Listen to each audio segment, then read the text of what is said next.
사사기 8장 말씀입니다. 사사기 8장은 이제 기드온이 죽었다 그런 얘기인데, 기드온의 말년이라기보다 전쟁에서 승리한 이후에 기드온의 그런 태도를 보여줍니다. 그 태도는 긍정적으로 볼 수 없습니다. 부정적으로밖에 볼 수가 없는 그런 태도입니다.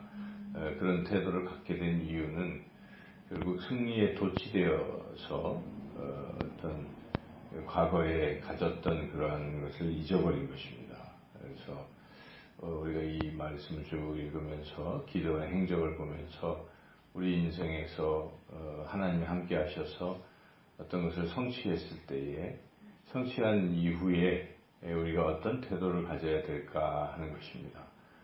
우리가 이제 훌륭한 많은 목회자들이 노년, 말년에 그렇게 좋지 못한 모습을 많이 보입니다. 특히 한국교회의 그런 지도자들 경우에 그런 모습을 우리가 많이 봅니다. 오늘 이 기드온의 이런 행적을 우리가 한번 생각하면서 우리도 어떤 하나님의 그런 놀라운 성취를 경험한 이후에 어떤 태도를 가져야 될까를 함께 상고하기를 원합니다. 내용을 먼저 살펴보면, 이제 첫 번째 에브라임 사람들과의 이제 다툼이 예상되는 상황이었죠. 이 에브라임 지파와 또 이제 므낫세 지파가 요셉의 두 아들입니다. 므낫세가 형이고 에브라임이 차자인데, 이게 이제 야곱이 축복할 때도 손을 이렇게 반대로 해가지고 차자인 에브라임이 계속 융성하게 된 것도 사실이죠. 그런데 이제 지금 기드온은 므낫세 지파의 아들이죠. 므낫세 지파. 근데 므낫세 지파에서 이렇게 하나님의 부르심을 받아 사사가 돼서 이스라엘을 구원한 것이죠. 미디안을 물리치고. 근데 그런 과정에 에브라임 사람들이 왜 우리는 안 껴주냐, 이제 한마디로 말하면 시비를 거는 겁니다. 안 껴주지도 않았습니다. 우리가 이 앞에 보면 7장 끝마무리에 보면은 이 기드온이 승리를 하면서 이제 에브라임 지파한테 가가지고 이제 마지막 이길 때쯤 해서 당신들이 전리품을 좀 거두라, 이렇게까지 배려를 사실을 했죠. 그래서 앞에 7장 24절에 보면 기드온이 사자들을 보내서 에브라임 온 산지로 두루 다니게 하여 이르기를 이제 미디안을 치고 점령하라, 요지를 점령하라, 이렇게까지 해서 그 두 방백 오획과 수액은 오히려 이들이 에브라임 지파가 마지막 정리를 하기도 했습니다. 그래서 참여를 못하게 한 것도 아닌데, 이제 이 8장 1절부터 보면 에브라임 사람들이 기드온에게 왜 미디안과 싸우러 갈 때 우리를 부르지 아니하였느냐, 이렇게 시비를 거는 거죠. 이제 처음부터 안 불렀다, 이제 이런 얘기인데, 부당한 얘기였죠, 사실 이 에브라임 지파가.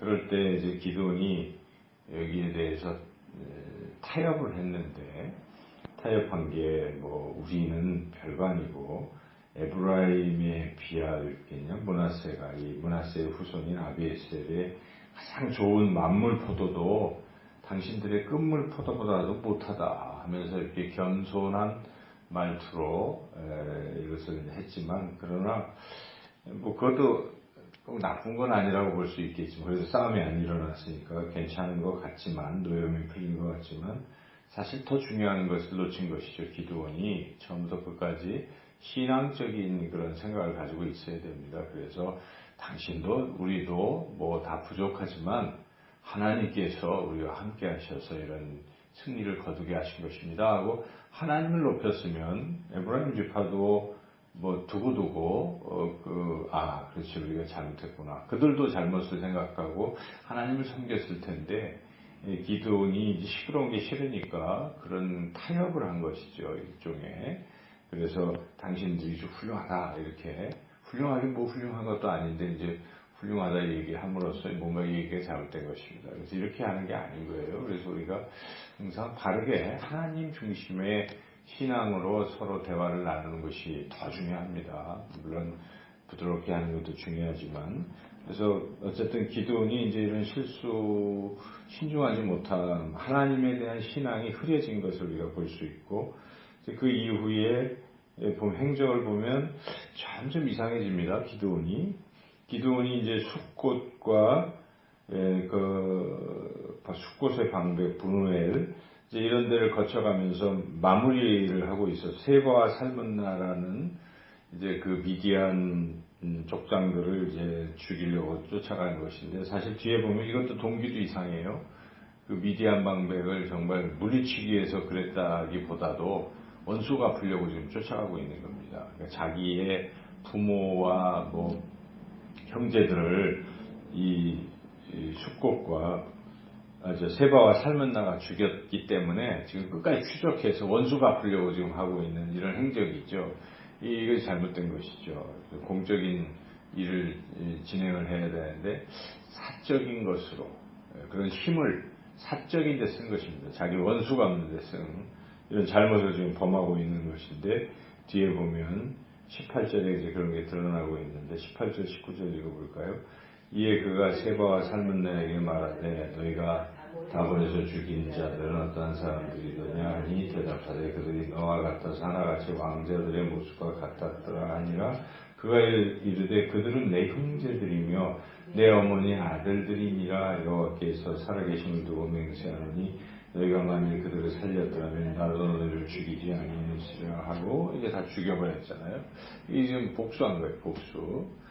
그래서 이 기드온이 좀 흐려진 것입니다. 그래서 이런 사적인 원수를 갚고, 그리고 여기 숫곳 사람들과 이 분우엘 사람들 가는 도중에 그 사람들이 떡을 안 준다고 해가지고 찔레와 들가시로 찔러 죽이겠고 너희들의 이 성읍을 다 허물어 버리겠다, 망대를 허물겠다 이렇게 하고 돌아와서 실제로 그렇게 행했는데, 문제는 이 숫곳 사람들과 분우엘 사람들은 갓집파 사람들입니다. 동족인 것이죠. 근데 지금 기드온이 동족을 구원하겠다고 일어났던 기드온이 지금 자기 동족을 죽이는 죄를 범한 것입니다. 뭐 떡 안 줬다고 해가지고 그거 돌아와가지고 안 갚음하고 하는 것은 옳지 못한 모습이죠. 그래서 상당히 이 기드온이 사적으로 지금 자꾸 흘러가고 있다, 감정적으로 흘러가고 있다는 걸 우리가 볼 수가 있죠. 이제 그렇게 해서 이제 다 최종적으로 마무리한 후에 사람들이 당신이 왕이 되소서, 당신과 당신의 아들 손자들이 우리의 왕이 되소서 했을 때 겉으로는 아이 무슨 말이냐, 하나님께서 우리의 왕이시다, 여기까지 말하는 거 보면은 참 훌륭한 것 같은데, 그러나 실제로 기드온은 왕 행세를 이제 하기 시작한 것입니다. 그래서 야 나는 그렇게 안 한다 하면서도 너희들한테 요청할 일이 있다. 24절에 보니까 막 가서 탈취한 귀걸이 다 나한테 달라.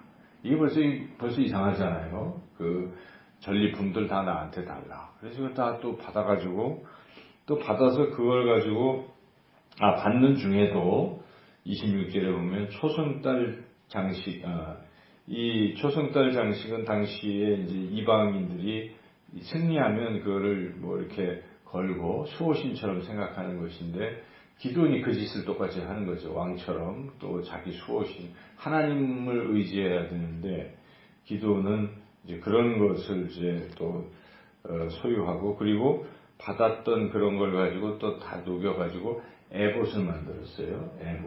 에봇이라는 것은 물론 제사장들이 입는 그런 조끼 같은 것이 에봇이긴 하지만, 여기서의 이 기드온이 에봇을 만든 의도는 그게 자기를 보호해 줄 거라고 생각한 것입니다. 하나님이 자기를 보호해 주시는 것인데 에봇이 보호해 준다고 생각하는, 그야말로 우상이 된 것입니다. 우상이. 그래서 그게 결국 그 집안이 좋지 않게 되는, 나중에 그 서자인, 자기 아들 중에 서자인 아비멜렉이 아주 나쁜 짓을 하게 되는 게 이제 9장에 나오는데, 그런 일이 벌어진 것입니다. 27절 읽어보겠습니다. 기드온이 그 금으로 에봇 하나를 만들어 자기 성읍 오브라에 두었더니 온 이스라엘이 그것을 음란하게 위함으로 그것이 기드온과 그의 집에 올무가 되니라. 기드온이 그러니까 사람들도 그걸 우상처럼 섬기게 되는 이러한 잘못을 범했다 하는 것입니다. 그래서 기드온이 참 훌륭하게 잘 하다가 이 말년에 이러한 죄를 범하게 되었다 하는 것. 그리고 기도는 자기가 마치 왕처럼 많은 여자들을 거느리고 막 자식을 70명이나 낳고 이제 뒤에 왕처럼 생활한 거예요. 어찌 보면 이제 그렇게 했다 하는 것이 이제 뒷부분에 이제 나오죠. 그래서 우리가 오늘 이 8장을 읽으면서 6장 7장에서의 그 기도, 물론 소심하고 의심 많았지만은 그래도 하나님께서 쓰시고 인내하시고 다듬으시고 그래서 잘 순종해서 기도원 300용사 그 유명한 그런 훌륭한 일로 미디안 종족을 물리치고 이스라엘 백성을 구원한 사사였으면 틀림없지만, 그러나 우리가 지금 읽은 것처럼 8장을 보면 말년에 기도원이 이렇게 타락하고 했다는 것을 우리가 보면서 왜 그렇게 됐을까? 한마디로 승리에 도취되고 방심했기 때문에 그렇다는 것입니다.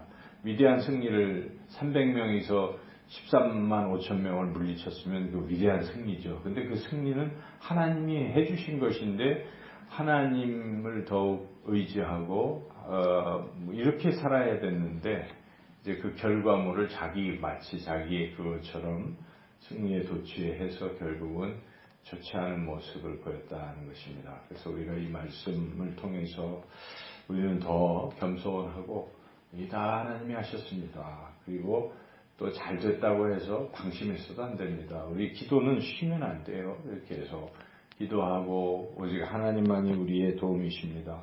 하나님 도와주십시오 하는 그런 간절한 마음으로 또 하나님 우리에게 말씀하시는 것을 더욱 겸손히 순종하고 그렇게 살아가는 저와 여러분 모두가 되시기를 주님의 이름으로 축원합니다.